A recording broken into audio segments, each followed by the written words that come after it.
During downtime, can a recruit ask a question to a drill sergeant without him yelling at him?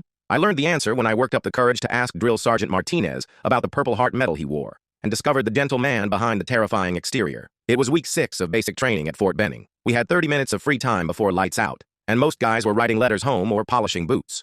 I'd been curious about Martinez's Purple Heart for weeks, but was too scared to ask. Martinez was the scariest drill sergeant in our company. He could make grown men cry with just a look, and his voice could shatter glass when he yelled. But something about that medal made me think there was more to his story. I found him sitting alone on the barracks steps, smoking a cigarette and staring at the Georgia sunset. My hands were shaking as I approached him, expecting to get my head ripped off for bothering him during his break. "Drill Sergeant, may I ask you something?" I managed to whisper. He looked up at me with those intense brown eyes, and I almost ran away. Instead of yelling, he just nodded and gestured for me to sit down. I asked about his Purple Heart, and his whole demeanor changed. The hard mask dropped away, and he told me about his best friend Lopez, who saved his life in Iraq. An IED had hit their convoy, and Lopez pulled him from a burning Humvee before going back for others. Lopez didn't make it out the second time. Martinez survived with shrapnel in his leg and carried survivor's guilt for years. He said becoming a drill sergeant was his way of honoring Lopez by making sure every soldier was prepared to come home alive. "That's why I yell at you knuckleheads," he said with a small smile. "Better you hate me here than die over there because I went easy on you." He explained that every harsh lesson was meant to build the instincts that could save our lives in combat.